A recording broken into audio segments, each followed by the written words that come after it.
Hello all, सर्वांचं स्वागत आहे आपल्या ड्रीम एमपीएससी या यूट्यूब चॅनलवरती. मित्रांनो, याआधी आपण ऍक्टिव्ह व्हॉइस आणि पॅसिव्ह व्हॉइसचा एक चॅप्टर पाहिला, ज्यामध्ये आपण खूप महत्त्वाच्या अशा कॉन्सेप्ट्स आपल्या क्लिअर केलेल्या आहेत. आज आपण पाहणार आहोत डायरेक्ट अँड इनडायरेक्ट स्पीच. हा सुद्धा खूप महत्त्वाचा असा टॉपिक आहे आणि याच्यावरती सुद्धा कन्फर्म प्रश्न येतात. आता डायरेक्ट अँड इनडायरेक्ट स्पीच जो आहे तो बऱ्याच विद्यार्थ्यांना याच्यामध्ये कन्फ्युजन वाटतं, परंतु अतिशय सोपा असा हा टॉपिक आहे आणि हा कशा प्रकारे आपल्याला समजून घ्यायचा, सोप्या पद्धतीने समजून घेऊ. रूल्सचं टेन्शन घ्यायचं नाहीये. रूल्स कसे तयार होतात हे आपल्याला जर का लक्षात आलं तर रूल्स लक्षात ठेवणं आपल्याला कठीण जाणार नाही. आणि सर्वात महत्त्वाची की म्हणजे ट्रान्सलेशन. जसं आपण मराठीमध्ये आपण एकमेकांसोबत वार्तालाप करतो, कन्व्हर्सेशन करतो, तसंच इंग्रजीमध्ये असतं. फक्त ही आपली भाषा नाही यामुळे आपल्याला थोडीशी हार्ड जाते. पण म्हणूनच आपल्याला याच्यामध्ये रूलच्या मागे न लागता, रूल्स तर महत्त्वाचे आहेतच, रूल्स शिवाय तुम्ही शिकू शकतच नाही, बट रूल्स लक्षात कसे ठेवायचे हे आपण पाहूया. आता सर्वात आधी आपल्याला लक्षात यायला पाहिजे डायरेक्ट अँड इनडायरेक्ट स्पीच म्हणजे नेमकं आहे काय, हे का करतात आणि काय महत्त्वाचं आहे. आता पहा, समजा आज मी तुमच्यासोबत काहीतरी बोलत आहे किंवा आपण असं एक लक्षात घेऊ, एक्स वाय झेड, म्हणजे ड्रॉइंगकडे जाऊ नका, खूप सुंदर ड्रॉइंग आहे. एक्स वाय झेड अशी व्यक्ती आहे. आता हा व्यक्ती याच्यासोबत बोलत आहे काहीतरी. समजा याने याला एक वाक्य सांगितलं, तर हा काय करतो, काही वेळाने म्हणा किंवा काही दिवसांनी म्हणा, हा इकडे इकडे चालत जाऊन हे वाक्य तिसऱ्या व्यक्तीला जाऊन सांगतो. म्हणजे काय आहे, हे याने डायरेक्ट केलेलं कॉन्व्हर्सेशन होतं आणि हा चुगल्या लावणारा इकडे जाऊन तिसऱ्या व्यक्तीला इकडे जाऊन सांगतो. म्हणजे हे काय झालेलं आहे, इनडायरेक्ट. हे काय झालेलं आहे, इनडायरेक्ट. आता समजा या पहिल्या व्यक्तीनं दुसऱ्या व्यक्तीला म्हटलं की अरे, आता समजा आपण यांचे नावच घेऊया. हा घेऊया राम, हा घेऊया श्याम आणि हे घेऊया सीता. हे मी जनरल नावं घेतले. ओके. राम काय म्हणाला श्यामला की सीता फारच बडबड करते, असं एखादं वाक्य आहे. तर मग हा श्याम काय इथे त्याला हो म्हणेल, पण दुसऱ्या दिवशी किंवा तिसऱ्या दिवशी किंवा जेव्हा तो सीताला भेटेल तेव्हा इकडे जाईल आणि सीताला काय म्हणेल, श्याम, राम म्हणत होता की सीता खूपच बडबड करते, है ना. जसंच्या जसं वाक्य त्याने सांगितलं, परंतु म्हणत होता असं म्हटलं, कारण ही जी गोष्ट आहे ही सध्या इथं घडली. ओके, ती प्रेझेंट मध्ये घडली. पण हा जेव्हा इकडे जाऊन तेव्हा ती गोष्ट सांगेल, तेव्हा या घटनेला कदाचित 1 दिवस झालेला असेल, 2 दिवस झालेले असतील, 8 दिवसही होऊ शकतात, वर्षही होऊ शकतं. त्यामुळे ही गोष्ट इकडे जाऊन सांगताना ती गोष्ट कशी होईल, भूतकाळातली होईल, पास्ट मधली ती गोष्ट होईल. आणि अशाच प्रकारे डायरेक्ट आणि इनडायरेक्ट मध्ये जे आहे ते टेन्स बदलतात. म्हणजे आत्ताची घडलेली गोष्ट आहे ती नंतर कोणाला तरी जेव्हा आपण सांगतो तेव्हा ती घटना भूतकाळात होऊन गेलेली असते, त्यामुळे तिथे काळ बदलतो. प्रेझेंट टेन्स तिथे येत नाही. एक तर ती भूतकाळातली असते किंवा काही प्रमाणात फ्युचर मधली एखादी गोष्ट असू शकते, पण जास्तीत जास्त पास्ट मध्येच आपल्याला डायरेक्ट आणि इनडायरेक्ट दिसतं. म्हणजे आपण एखाद्याच्या तोंडच्या गोष्टी, म्हणजे किंवा आपण एखादा पिक्चर पाहून आलो, त्यातले डायलॉग जसे आपण त्या एखाद्या आपल्या मित्राला सांगतो, ते झालं इनडायरेक्ट स्पीच, है ना. म्हणूनच याला नरेशन असं सुद्धा म्हटलं जातं. आपण एखादी गोष्ट असते ती नरेट करतो, कथन करतो ना, कथा वगैरे असतात रामायण वगैरे महाभारतच्या, तर त्या गोष्टी आपण नरेट करतो. त्याचप्रमाणे डायरेक्ट अँड इनडायरेक्टला नरेशन असं सुद्धा म्हणतात, कारण की यामध्ये ज्या गोष्टी आधी बोललेल्या आहेत त्या तिसऱ्या व्यक्तीला सांगताना आपण त्याचं काय करत असतो, इनडायरेक्ट मध्ये बदलतो, त्याचा टेन्स बदलतो, त्याचं थोडंफार स्वरूप बदलतो आणि त्यालाच म्हटलं जातं इनडायरेक्ट स्पीच. आता आपण बरेचदा असं पाहतो, कॉमा इंटू इन्व्हर्टेड कॉमा आपल्याला ते बोललेलं दिसतं. म्हणजे या रामनं बोललेलं जे वाक्य आहे ते इथे या कॉमा इंटू इन्व्हर्टेड कॉमा मध्ये लिहिलं जातं. आणि मग हा जेव्हा इकडे जाऊन सीताला सांगतो तेव्हा हा कॉमा इंटू इन्व्हर्टेड कॉमा काय होतो, कॅन्सल होतो. का? कारण हे श्यामचं वाक्य आहे का? नाही, ते रामचं होतं म्हणून राम बोलताना आपण ते कॉमा इंटू इन्व्हर्टेड कॉमा मध्ये दाखवतो. पण हा श्याम त्याचं वाक्य इकडे जाऊन सीताला सांगतोय, त्याच्यामुळे त्याचा कॉमा इंटू इन्व्हर्टेड कॉमा तिथे जाईल. सो ही आहे फार इझी अशी कॉन्सेप्ट. म्हणजे काय, एकाचं जाऊन दुसऱ्याला जाऊन चुगली लावणे या चॅप्टरचं आपण नाव म्हणू शकतो. किंवा कथन करणे, एखाद्याला जाऊन सांगणे, म्हणजे चांगली गोष्ट असू शकते, असं काही नाही की वाईटच गोष्ट आपण दुसऱ्याला जाऊन सांगतो. चांगली गोष्ट सांगितली जाऊ शकते, तर त्याला म्हटलं जातं इनडायरेक्ट अँड इनडायरेक्ट स्पीच.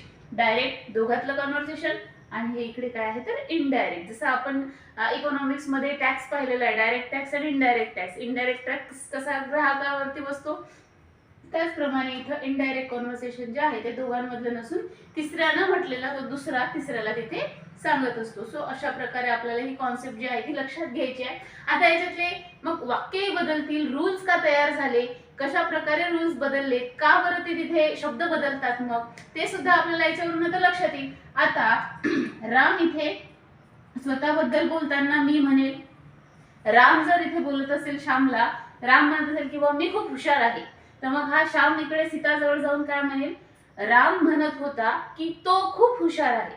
हा श्याम मी म्हणेल का, नाही, कारण तो स्वतःबद्दल न बोलता कोणाचं वाक्य सांगत आहे, रामचं.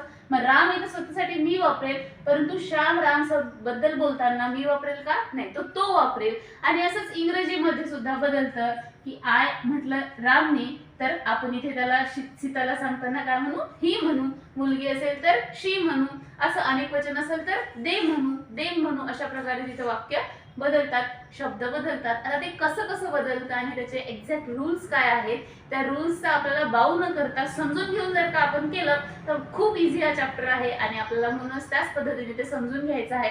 तर सुरुवात करूया आपण पहिल्या टॉपिकला याच्यामधल्या, किंवा पहिल्यांदा आपण पाहूया की कसं टेन्सचं तिथं बदल कसा होतो टेन्समध्ये, आणि त्याच्यानंतर शब्द कोणते कोणते, आयचं ही होतं का, शी होतं का, हर होतं, ते सगळं काही आपल्याला पाहायचं आहे. सो पाहूया एक चार्ट. तर आता पहा टेन्स मध्ये कसा बदल होईल ते आपण पाहूया. तर सर्वात पहिला सिंपल प्रेझेंट. आपण आताच म्हटलं की जेव्हा आपण बोलत असतो तेव्हा वर्तमान काळ असतो, परंतु आपण बोललेलं वाक्य काही वेळानं भूतकाळातलं वाक्य होतं. आता आपलं लेक्चर जे आहे ते जर का अपलोड झालं तर जस्ट नाव येतं, आणि थोड्या वेळाने 1 मिनिट ॲगो, 1 आवर ॲगो, 2 आवर ॲगो अशा प्रकारे लिहून येतं.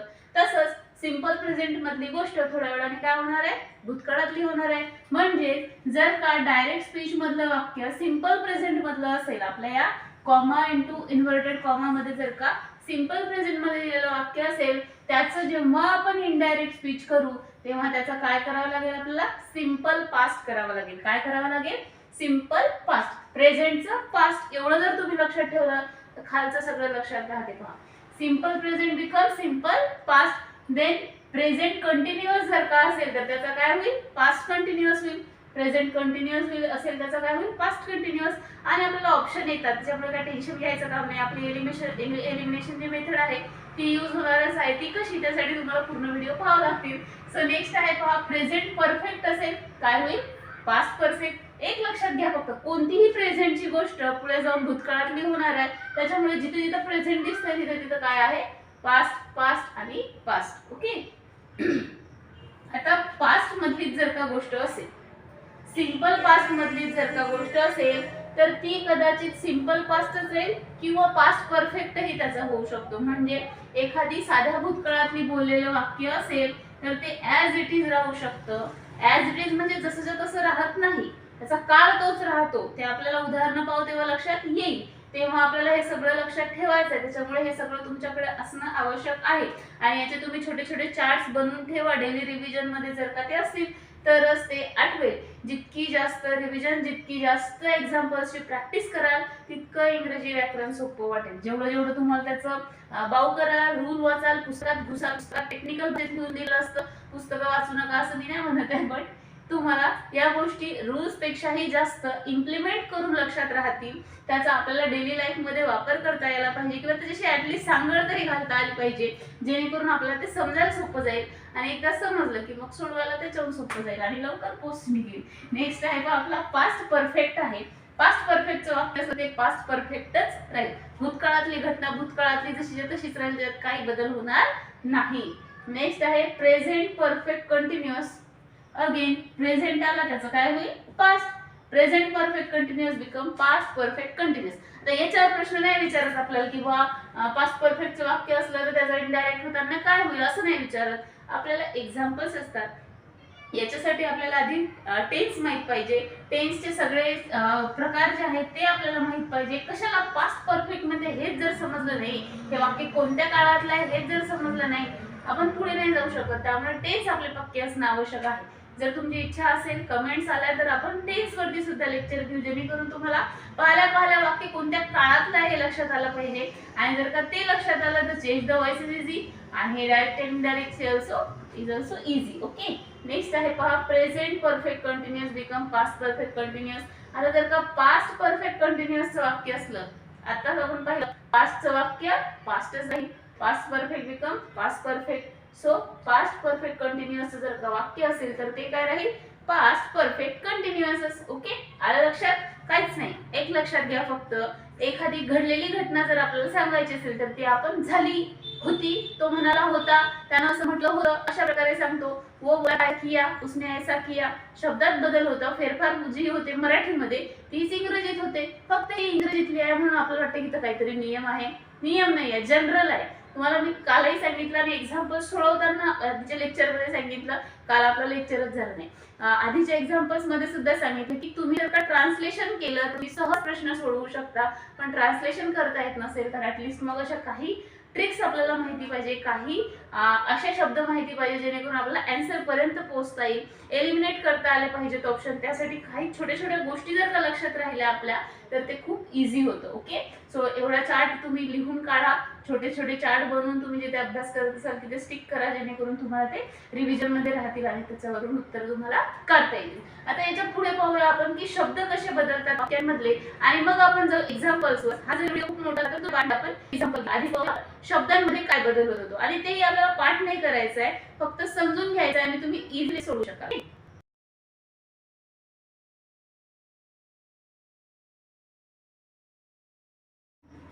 तर आता पहा, आपण पाहिलं की कशा प्रकारे वाक्यात बदल होतो, टेन्स मध्ये बदल होतो, आणि आता पाहायचं आहे आपल्याला की शब्द कसे चेंज होतात.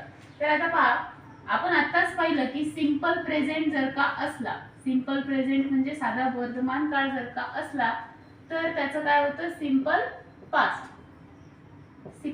सिंपल पास्ट होतं. म्हणजे एम इज आर जर का त्या अवतरण चिन्हाच्या मध्ये असेल तर त्याचं इनडायरेक्ट होताना ते चिन्ह निघून जाताना काय होईल, वॉज वेअर होईल. ऑब्वियस आहे, आत्ताची गोष्ट थोड्या वेळाने सांगताना भूतकाळातली होईल. जसा काळ बदलेल तसे त्याचे हेल्पिंग वर्ब सुद्धा चेंज होतील. म्हणजे एम जर असेल तर तिथं काही वॉज वेअर, आर असेल तर वेअर येईल, आणि एम आणि इज असेल तर वॉज येईल. हे तर इझी आपल्या टेन्स मध्ये सुद्धा आपण पाहिलं, आपल्या व्हॉइस मध्ये सुद्धा पाहिलं, आणि आपल्याला कन्फर्म माहिती आहे की सिंपल प्रेझेंट असेल तर सिंपल पास्ट होईल, कॅन असेल तर कुड होईल, मे असेल तर माइट होईल, मस्ट असेल तर मस्ट किंवा हॅड टू होईल. वाक्य कसं आहे त्याच्यानुसार. दिस असेल तर दॅट, नाऊ असेल तर देन, नाऊ म्हणजे आता, तो जर का आता बद्दल सांगितलं असेल तर तेव्हा म्हणेन देन. ॲगो असेल तर बिफोर. आपण कथा सांगताना पण म्हणतो त्याप्रमाणे तिथं जे आधीचीच गोष्ट असते, जुनीच असते, भूतकाळातली असते, ती सांगितलेली असते. त्याच्यामुळे जसा कथा सांगताना नरेट करतो आपण तसंच इनडायरेक्ट करताना तिथे चेंज होईल. दस असेल तर सो, टुडे असेल तर दॅट डे, टुमॉरो असेल तर the day, the next day, yesterday असेल तर द प्रिव्हियस डे किंवा द डे बिफोर, आधीचा डे. आपण आजला उद्या काल म्हणतो तसंच हे. टू नाईट असेल तर दॅट नाईट. आणि सर्वात महत्वाचं, आता हे चेंजेस आहेत, एवढेच आहेत का, आणखी आहेत. आयचं कुठे मी होतं, ही होतं, शी होतं, प्रथमा विभक्ती, द्वितीय विभक्ती. पण हे असं तुम्ही इंग्लिश मध्ये लक्षात ठेवलं तर ते कठीण जाईल, रूलच्या फॉर्मॅट मध्ये लक्षात ठेवलं तर कठीण जाईल. सरळ त्याचा आपण एक्झाम पाहू तेव्हा तिथल्या तिथे मी तुम्हाला ते समजावून सांगेल की कशा प्रकारे ते जे काही आपले सब्जेक्ट आहेत किंवा आपण त्याला काय म्हणू, प्रेपोजिशन नाही, आपले सर्वनामिक शब्द जे आहेत, आय असेल, ही असेल, शी असेल, ते कसे चेंज होतील किंवा कुठं कुठं होणार नाही ते आपल्याला पाहायचं आहे. सरळ एक लक्षात घ्या फक्त, आपण स्वतःबद्दल बोलताना आय म्हणतो, पण आपण दुसऱ्याबद्दल बोलताना आपण तो ही, किंवा मुलगी असेल तर शी. आता एक महत्वाची गोष्ट आणखी, समजा असं वाक्य आहे, I said to him, comma into inverted comma, you are very lazy, full stop आणि इन्व्हर्टेड कॉमा बंद. आता असं वाक्य असतं आपल्याला जेव्हा डायरेक्ट आणि इनडायरेक्ट करायचं असतं. आपल्याला हे सोडवायचं नाही, कोणता रूल पाहायचा नाही, सिम्पलिस्टिक गोष्टी मी तुम्हाला इथे समजावून सांगते. आय म्हणजे कोण म्हणत आहे, पहिला आपला व्यक्ती कोण आहे, हा राम आहे. आय सेड टू हिम, हिम म्हणजे कोणाला, श्यामला म्हणाला तो. हा राम श्यामला काय म्हणाला, हा आहे पहिला राम, याला आपण म्हटलेला आय, आणि हा आहे आपला हिम वाला, याचं नाव होतं आपलं मगाचं श्याम, हा होता राम. आय सेड टू हिम, हा याला यू आर व्हेरी बिझी, म्हणजे हा युसाठी वापरलेला आहे या श्यामसाठी. आता हा श्याम काय करतो, इकडे जातो आणि इकडे आपल्या सीताबाईला सांगतो की राम मला म्हणाला, कोण म्हणाला? राम म्हणाला की मी खूप आळशी आहो, है ना. असंच होईल नाही जर आपण मराठीत केलं तर. इंग्रजीतलं वाक्य आपण ट्रान्सलेट केलं की ते लवकर लक्षात येतं. मग आता हा श्याम जेव्हा सीताला सांगेल तेव्हा या यू साठी तो यू वापरेल का? नाही, आय वापरेल. का? कारण तो आता स्वतःबद्दलची गोष्ट सीताला सांगतोय. हे तुम्ही लॉजिकली लक्षात घ्या, तुम्हाला लवकर लक्षात येईल की जेव्हा हा व्यक्ती याला म्हणतो तेव्हा यू म्हणेल, परंतु हा जेव्हा सांगतोय तेव्हा ते यू हा स्वतःसाठी वापरतोय तिथं, त्याच्यामुळे तिथं यूचा काय होतो? मग आय होतो. I am very lazy, I am very किंवा आय वेर व्हेरी लिझी, अशा प्रकारे तेच आपण नंतर पाहू. फक्त इथे कशा प्रकारे हे शब्द बदलतील. आता इथं आयच्या जागी तो आय घेईल का? मग कारण हा स्वतःबद्दल नाही सांगत आहे, या रामचं वाक्य सांगत आहे, मग राम घेईल. आयच्या जागी काय घेईल? राम घेईल, कारण की हा तिसऱ्या व्यक्तीला जाऊन सांगतोय. सो अशाच प्रकारे तिथल्या शब्दांमध्ये बदल होतो. मे असेल तर कुठं माइट होतं, इज असेल तर वॉज कुठं होतं, कसं होतं, हे सगळे एक्झाम्पल जेव्हा पाहू आपण तेव्हा ते डिटेलमध्ये पाहूया. सो अशा प्रकारे. आणि एक आणखी महत्वाची गोष्ट, हे जे काही कॉमा इंटू इन्व्हर्टेड कॉमा आहे तो आपल्याला इनडायरेक्ट करताना काढून टाकावा लागतो. ओके, डायरेक्ट आणि इनडायरेक्ट करताना म्हणजे या कॉमेसाठी आपल्याला तिथं काय येते? दॅट येते. या कॉमासाठी काय येते? दॅट. एक लहानपणची गोष्ट सांगते. आम्ही लहान होतो तेव्हा माझी ताई हिंदीतल्या तिच्या मैत्रिणीच्या वगैरे गोष्टी सांगायची. तर वो बोली मेरे को ऐसा बोले, असं बोले बोले बोले ती इतक्या वेळा म्हणायची की ते इरिटेटिंग वाटायचं. पण जेव्हा इंग्लिश ग्रामर आता आपण शिकतोय तेव्हा लक्षात येते की तो बोले म्हणजेच काय आहे? इंग्लिश मधला दॅट आहे. हा कॉमा म्हणजेच काय आहे? दॅट आहे. आपण मराठी सुद्धा म्हणताना म्हणतो की तो म्हणाला असं नाही करू, मग आपण तिकडे जाऊ, मग आम्ही म्हणालो, म्हणजे हा म्हणालो जे काय आहे तर ते काय आहे? दुसरं म्हणालो की याच्या म्हणजे तिथं काय असतं तर ते दॅटचं जे आहे ते जोडण्याचं काम जे आहे ते शब्द किंवा ते त्या वाक्यातले ते काही शब्द आहेत ते करत असतात. हिंदीत असो मराठीत असो. तसंच इंग्लिशमध्ये हा जो दॅट आहे हा त्या दोन वाक्यांना जोडण्याचं तिथं काम करतो. सो आपल्याला हे एक्झाम्पल्स आणि याच्यावरती कशा प्रकारे हे शब्दांमध्ये बदल होतो ते आपल्याला पाहायचं आहे. हा लेक्चर खूप मोठं होईल, त्याच्यामुळे आपण आजच्या लेक्चरमध्ये ते घेणार नाही. तुर्तास तुम्ही एवढं लक्षात घ्या आजच्या पहिल्या लेक्चरमध्ये की डायरेक्ट आणि इनडायरेक्ट स्पीच म्हणजे काय, दुसरं तिसरं काही नसून आपण दोघात झालेलं कॉन्व्हर्सेशन तिसऱ्याला जाऊन सांगणे म्हणजेच काय आहे? Direct and indirect speech. त्यालाच नरेशन असं सुद्धा म्हटलं जातं. आणि याच्यामध्ये शब्दांचा बदल सुद्धा तसाच होतो. जास्तीत जास्त वाक्य जे आहे ते पास्ट मध्ये येतात, त्यामुळे आपल्याला तिथे चेंज करताना सुद्धा लक्षात येईल की कशा प्रकारे त्या गोष्टी बदलतात. सो भेटूया पुढच्या पार्ट 2 मध्ये एक्झाम्पल सोबत, जिथे आपण ऍक्च्युअल याचा युसेज पाहूया, जेणेकरून आपल्याला हे जे काय आपण आता पाहतोय ते डिटेलमध्ये लक्षात. थँक्यू सो मच व्हिडिओ पूर्ण पाहिल्याबद्दल. भेटूया पुढच्या व्हिडिओ. चॅनल नसाल तर नक्की सबस्क्राईब करा आणि व्हिडिओ आवडला असल्यास लाईक करा. काही कमी असेल तर नक्की कमेंट करून सांगा. नेक्स्ट पार्ट मध्ये आपण नक्की इम्प्रूव्ह करू. सो भेटूया पुढच्या व्हिडिओमध्ये.